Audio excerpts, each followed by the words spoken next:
Hello, I'm Aaron. I'm the guy who runs the Elvis Concert Group page on Facebook and this one that you're watching right now. I thought I'd try and do a few more videos and stuff. I apologise if I look tired. Um, I just thought I'd come on here, see what happens, talk about my latest purchases, which I bought in Gloucester. A Rockabilly Shakedown Weekender, which was amazing. Excuse me. I thought I'd come on here, see what happens. Let's give it a go. Let's have a look and talk complete nonsense.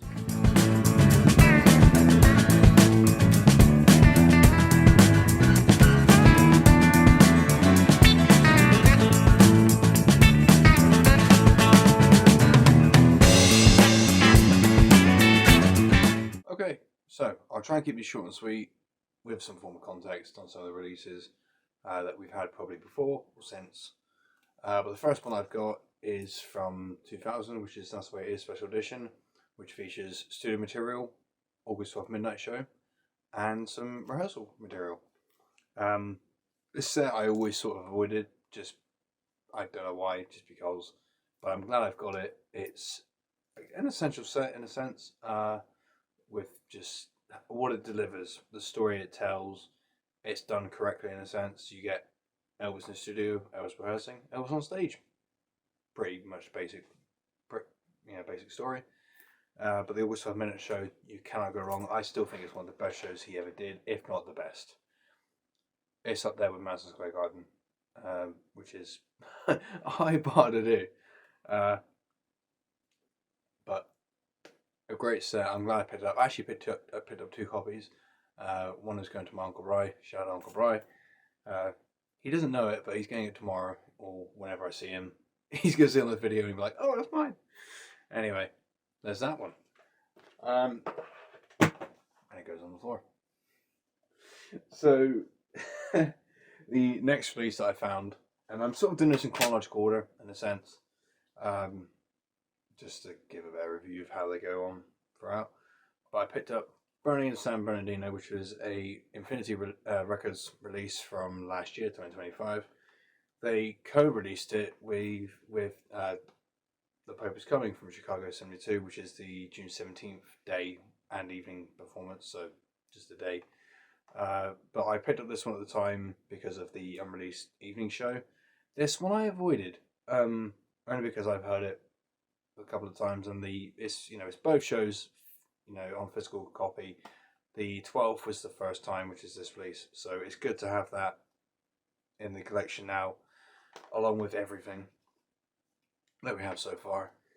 And sorry if I sound a bit just it's been a day. So this is something I've wanted to do for a while, and I'm actually glad I'm doing it. So see where it goes. I'm happy. I'm very repetitive, so I apologise if gradually I can not be so repetitive. Anyway, I've not actually had a chance to listen to this personally. It's just been a minute, and although I have before, very good shows. It's actually the shows my seller who did Aloha from Hawaii. That's the shows he attended. So it's good to actually know that he was there watching Elvis and thinking, right, this is what we can do in like a creative point of view. And I've still got this to listen to. I'll probably do a big in-depth review of it. So see how it goes. So next releases that I found was this soundboard from 1974 Richmond, March 18th, from the Luxor label, Guaranteed to Blow Your Mind. Now this show I've always known from the Legacy Edition, this one here, from Elvis recorded live on stage in Memphis. I always get the title wrong. And it features the multi-track that was released by FTD back in like 2011, I think, called 48 Hours to Memphis. And I've always known this version. And then it was until recently I did some research. The I Got a Woman is not from Richmond on this release. It's actually from the Memphis show. And very well done. Caught me off guard. Didn't realise it. Same as some of the June 75 releases where they splice everything together thinking it was Dallas, but it wasn't. Another video for another day. But I found this soundboard release, which I wish they had sort of intertwined to keep it authentic. But then again, you don't know what goes on behind the scenes if it comes with like the music or the rights, etc. But as far as I know, this is the complete show on soundboard tape, It has got some opening tracks from June 75, but it's good that we get that side because that wasn't really recorded by the sound engineers as much. So it's good to sort of see that being presented and getting a sense of being an Elvis Presley show, really, with like some inspirations and stamps, Jackie Kahane, and all that. But yeah, very happy to have this, and it seems like a very usual review thing, but I'll try and branch out my ideas and branch out things. But this is just episode 1 of 2, or of many. So we'll see how it goes, and hopefully, as we go on, I look less tired. So the next release that I have purchased, let's say there's probably 5 or 6, give or take, was Fort Baxter and the Kingford Desert, or Desert. You can never tell the difference. Anyway, Kingford Desert from May 25th dinner show, which is not. It's May 23rd. I want to say it's the dinner show. Obviously, things have come out and mislabeling and everything. But I remember listening to the show very early on in discovering soundboards, and I was quite enjoyed. I enjoyed it quite a bit, and it's a great layout. I mean, it's your typical Fort Baxter release. I did pick up a couple of like rehearsal material from Sunset Boulevard, and it's a very Fort Baxter layout. But this actually hasn't been released officially by FTD. But I have got this set from May 19th, 20th, and 25th shows, which is a very good set, very essential set. October shot, I give or take. But then again, that's October as well, so can't complain too much. But if you put these two together along with High Sierra 74 and like Spanish House by Request and Last Tango in Tahoe, which is I think all the samples from Lake Tahoe, I could be wrong. No, there is another one. But roughly, I've got so much knowledge, I don't know what to do with it. But The Kingford Desert, weird title, but great show, good quality. I mean, the Lake Tahoe shows are really good anyway. So, we move. And I managed to actually pick up something I've actually been after for a long time, which was a Night Fever in Vegas from Rock Legends. I can remember for a second then. Night Fever in Vegas. Now, this show was the August 30th Midnight Show, which is famously known for always dropping the F-bomb during American Trilogy. The show in general, I actually listened to this in the car the other day. It's not Elvis at his best, but it's Elvis at his most interesting.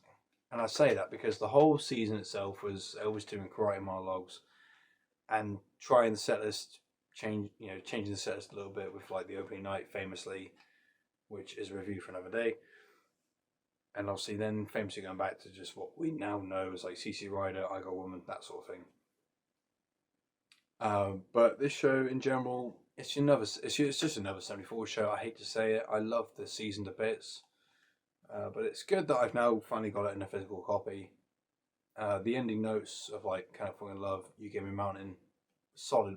That's like probably one of like the best versions of that season, because you can hear him sort of try something different with his vocals.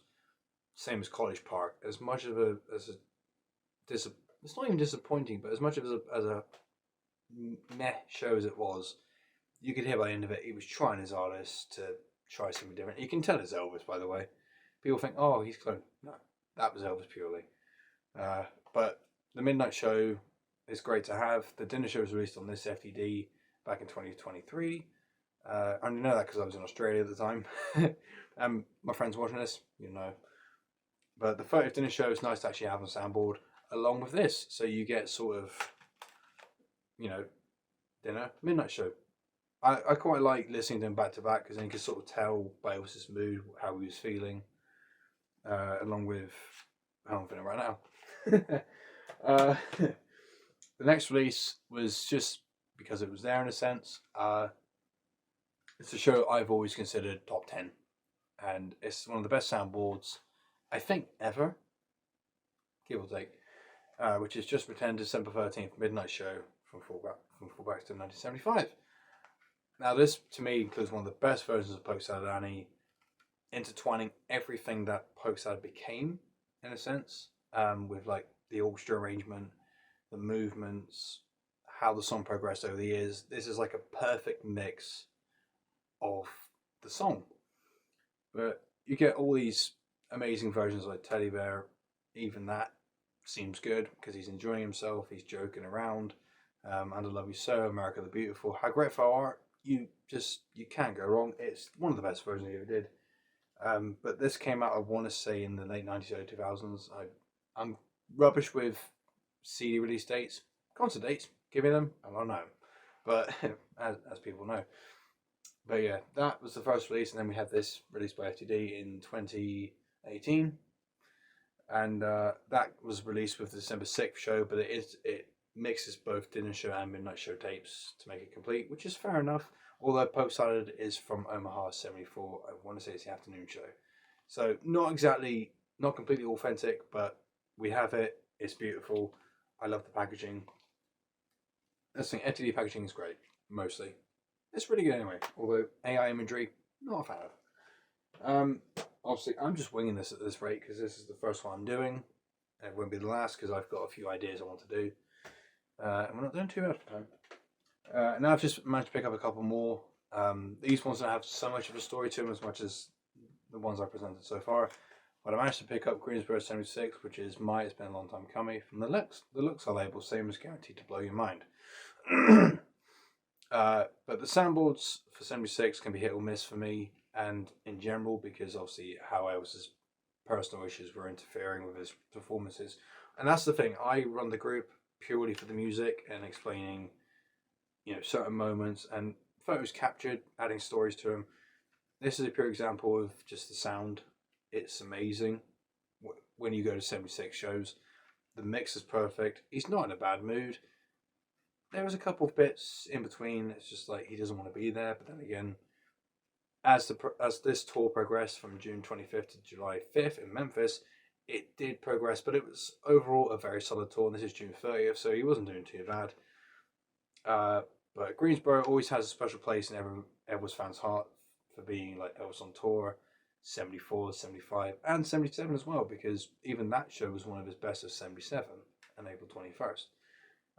But I'm very happy I've got this because I love soundboards. Soundboards are a lot more easier to listen to. I love audio recordings as much, which is a story for another day.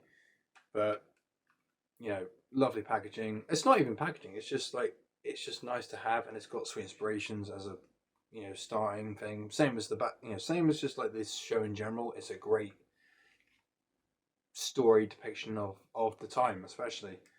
But yeah, if you can find it, pick it up just for the sound quality, really. It's better than a CDR, that's all I'm saying. And last but not least, I was able to finally get this on CD, which was Elios, The Last Performance. Now, the last show has always been very tricky to collect, only in the sense of once I've got it, that's the one I want type of thing. But no, I'll probably get another copy. But yeah, this one came out probably early 90s, 2000s again. But this was the first recording I listened to of Elvis's last show, and it holds such a special place in my heart for being the last show. But it's just the set list and the atmosphere you get from it. If you put your headphones on, you're literally there. And same as like the grand finale recently released, and even the FTD, The Last Concert. I want to say that was remixed by Anthony Shrewsbury. That was really, really good. Very good atmosphere. But you can't beat the original. You really can't beat it. I do that a lot. But but I love this show to bits. It holds such a special place in every Elvis fan's heart because of it, of the significance of it. The sound is very atmospheric again. You get last versions like Bridge Over Troubled Water, Release Me, Can't Stop Loving You. That was a rare one. He didn't do that from 75 onwards. Didn't even do 76, from my memory. I don't know what made him do that night, but you had Larry London on drums. Ronnie Tutt's last performance was in Des Moines on the 23rd. Jerome Stump Monroe, bless him, played in Madison, Wisconsin on the 24th, and then 25th and 26th was Larry London. But you can hear the difference in the drums, without a doubt. And Larry London, fair play to him, he never performed the song before. He did really well. But it's a great, great show. I think it's one of the best, if not the best of 77. I know it's a big far reach, but I feel like it is. You can comment down below when it comes to standards like that. But yeah, so that was my latest pickups, latest purchases, buys, bundles, whatever you want to call it. And yeah, hope you enjoyed the video. Be sure to like and subscribe, all that sort of nonsense and jazz. If you enjoyed my page so far, please share it around, tell your friends, tell your family, tell whoever. But I'm really hoping you guys enjoyed it all. I won't do shout outs because not quite the time yet. Just want to sort of get it going for a minute. But yeah, hope you all enjoyed it. Please follow the group. Please follow this channel that I'm doing it on. And I post on the group daily, so that's coming up soon, and I post quite often. So if you've been following for a while, you'll know what I do, what I do and what I mean. And all voice breaks aside, hopefully you'll have a great day, and I'll catch you again soon. Take it easy.